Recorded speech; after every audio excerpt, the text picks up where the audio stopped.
Assalamualaikum warahmatullahi wabarakatuh. Perkenalkan, nama saya Rahma Agung Dira Indriani. Saya mahasiswi dari Universitas Sultan Ageng Tirtayasa, jurusan Pendidikan Sosiologi, kelas 1B. Pada kesempatan ini, saya akan membahas tentang manajemen aksi. Nah, sebelum kita membahas tentang manajemen aksi, kita harus terlebih dahulu mencari tahu apa itu manajemen. Secara umum, manajemen memiliki pengertian yaitu pengelolaan potensi atau isi di dalam sebuah wadah atau komunitas. Sedangkan aksi sendiri yaitu berasal dari kata action yang bermakna gerak. Gerakan adalah perpindahan energi, volume, tempat, dan waktu dari kondisi semula menuju kondisi kemudian. Aksi di dalam dunia organisasi bergerak dapat diterjemahkan sebagai segala pemikiran dan perbuatan atau tingkah yang mengarah pada capaian-capaian terhadap tujuan perjuangan itu sendiri gitu. Nah, jadi dapat disimpulin kalau pengertian manajemen aksi merupakan suatu cara yang digunakan untuk mengatur suatu masa aksi agar tetap terkoordinir dan sesuai dengan rencana dan target awal hingga mencapai hasil yang diinginkan. Berdasarkan sifatnya, aksi dibedakan menjadi dua, yaitu aksi sporadis, yaitu aksi yang tidak didahului dengan suatu konsep serta perencanaan yang matang. Yang kedua, aksi terencana, yaitu suatu aksi yang mempunyai target berjangka, konsep perencanaan yang jelas dan matang. Selain itu, terdapat macam-macam aksi, yaitu ada aksi damai, ada aksi solidaritas, ada aksi simpatik. Nah, tiga itu adalah macam-macam aksi. Macam-macam masa aksi ada 4. Yang pertama ada masa ideologis. Masa ideologis adalah masa yang berasal dari suatu organisasi dan telah menguasai, memahami ideologi organnya. Yang kedua ada masa solid. Adalah masa yang mempunyai militasi dan loyalitas yang tinggi terhadap organisasinya. Yang ketiga, masa cair adalah masa yang tertarik dalam suatu aksi dan sedikit tahu tentang aksi. Yang terakhir ada masa menguap. Masa menguap adalah masa yang ikut-ikutan aksi dan tidak tahu tujuan dan maksud aksi tersebut itu apa. Tahap-tahap aksi meliputi 1. Perencanaan aksi. Di dalam perencanaan aksi terdapat pengalihan isu yang akan diangkat, pembahasan isu yang diangkat. Yang ketiga, penentuan target aksi. Nah, selanjutnya tahap-tahap aksi itu ada pelaksanaan aksi.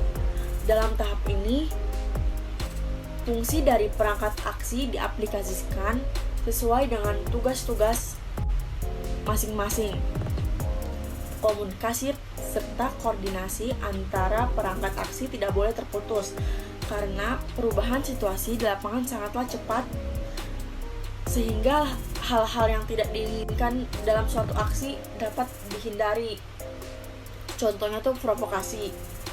Tahap aksi selanjutnya yaitu ada evaluasi. Dalam tahap ini dibahas mengenai pelaksanaan aksi di dalam dengan tujuan mengetahui kesolidan masa aksi, mengukur tinggi keberhasilan aksi. Yang terakhir ada mengetahui kelemahan kesalahan aksi. Nah, tahap aksi selanjutnya itu ada pengawalan isu. Tahap ini merupakan pasca aksi dan dijalankan untuk aksi yang mengusung isu yang bersifat jangka panjang dengan tujuan agar isu yang diangkat selalu ada kolerasi, terkawal, dan konsisten sehingga target-target berjangka dapat terpenuhi.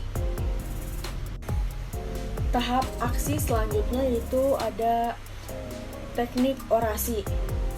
Untuk melakukan orasi, sang orator harus mempunyai gaya dan teknik berorasi mengingat arti pentingnya orasi dalam suatu masa aksi.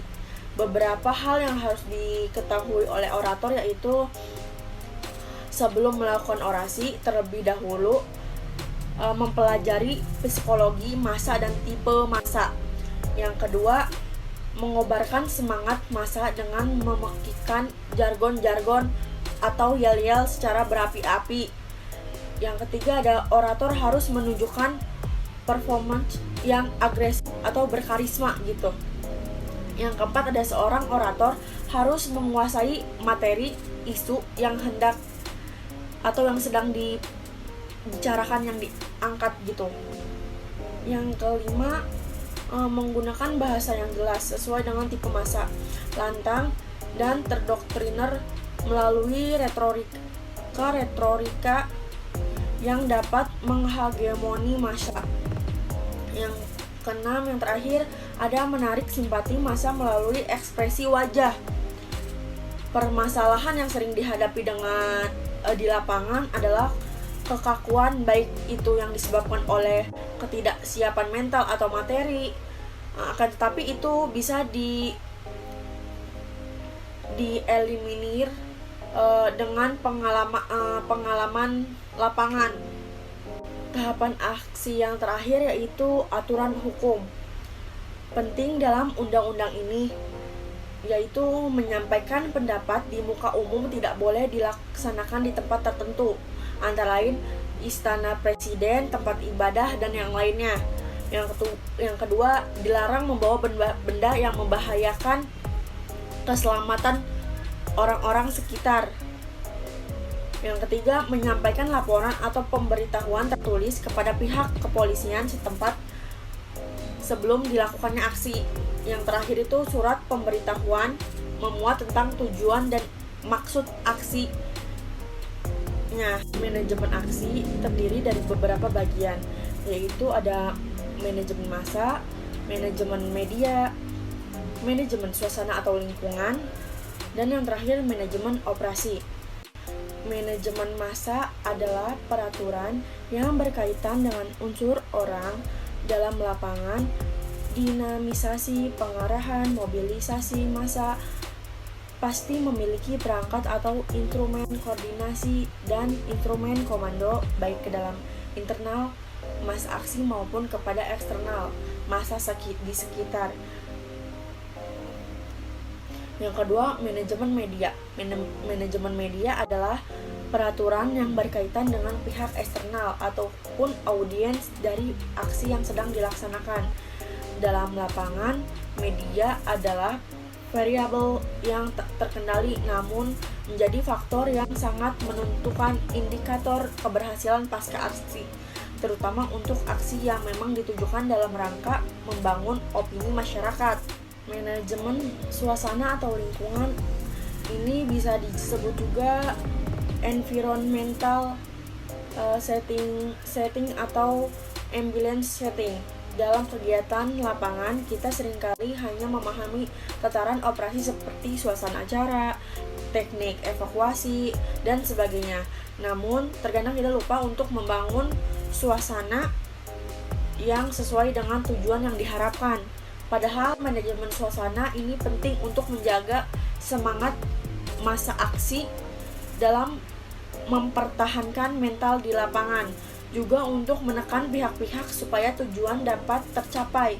Dalam aksi lapangan, tindakan propaganda juga seringkali digunakan interupsi, intervensi, dan interaksi. Yang terakhir ada manajemen operasi.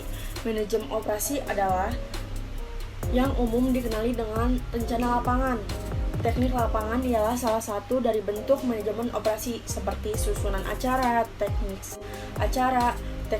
alternatif, rencana evakuasi, rencana logistik aksi, rencana mobilitas, pengamanan dan teritorial, dan sebagainya.